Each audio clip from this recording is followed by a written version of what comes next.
While we're all on a journey to grow bigger, better, healthier houseplants, there are specific actions that you can take to become a master at growing indoor houseplants. Setting goals are an incredibly powerful tool to help you grow your skill set as a plant parent.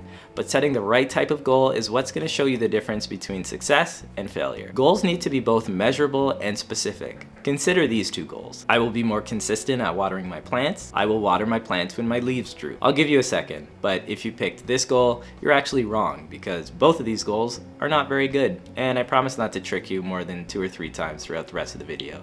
I won't. While one goal was measurable but not specific, and the other one was both measurable and specific, I do encourage you to challenge yourself and think a little bit more deeply. Consider this goal. I will water my plants more frequently in the growing season. Now this is a goal. It's both measurable and ultra specific. It tells me that in the spring and the summer, my houseplants are doing the most growing, so I need to water more frequently. It tells me that my soil is going to be drying out a lot faster, and it tells me that in the spring and summer, it's my best time to foster the best looking growth from my houseplant. Measurable, specific, and it reinforces knowledge that you probably already know about how to grow the best plants. This goal has helped me so much in the last 5 years, and it's become a consistent part of my care routine. It's helped me not to over or underwater any of my plants, and it's the main reason why I have such great looking houseplants. Keep yourself accountable by writing out and tracking your goals. I'm not suggesting that you keep track of your entire houseplant collection because that's a really big ask, but do remember that once you do master a skill, it will translate to your entire houseplant collection. Maybe choose 1 or 2 plants to focus on, keep track of them as seasons change, write out the frequency of your watering, and keep monitoring them until you find that plant's sweet spot. Over the course of 1 year, you've become an expert in one houseplant, but in actuality, you've become an expert in every single houseplant in your collection, and you've grown a consistent habit that's going to continue helping you for as long as you continue to own plants. The goal that I've been personally working towards over the last year has been to find a fertilization method that I can stay consistent with year-round. I've settled on a slow release fertilizer because it works best for me.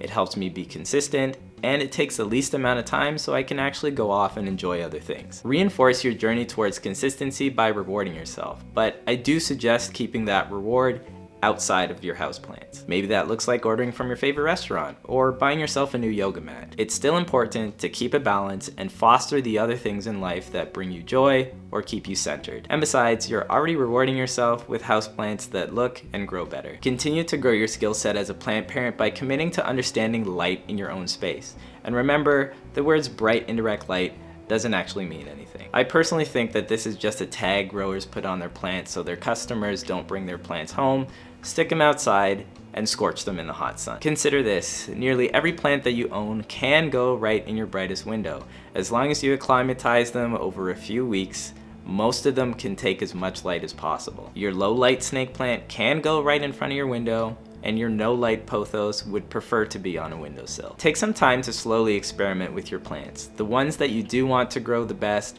can be moved over a week or 2 to your brightest window. All you really need to do is monitor your leaves for signs of sunburn, and if you do notice that, just pull the plants back a little. If you're in the northern hemisphere, south-facing windows are probably going to give you the best light, but do consider the thickness of your windows and where you actually live. I'm not going to give the same advice to someone who lives in Canada as I would someone living in Arizona. And remember, all your favorite plants on Instagram are brought to you by floor-to-ceiling windows, unobstructed, that are facing the best direction. The beast of self-doubt will come for you, so you do need to be on guard by remembering that the best looking houseplants have either had years to grow, are in the best climates, have the best windows, or they were just paid for. But the good news is you're not in competition with them, you're in competition with yourself yesterday. Keep working towards your goals. You can do this. Forgive your failures. I've forgiven myself for being unable to grow peperomia. You know, peperomia, the most basic, easy to care for houseplant. I've lost about 3 or 4 and I've basically given up on this string of turtles.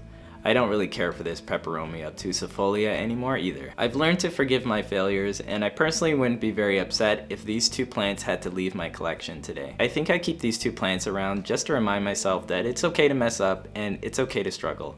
Sometimes you will have frustrations with things that you love, and even things that you're good at. It's how you move past those frustrations that will help build yourself and help build your skill set. If the goals that I shared earlier sparked your interest, you can check out these 2 videos that will help you along your plant journey. Like the video if it was helpful, and consider subscribing. See you next time.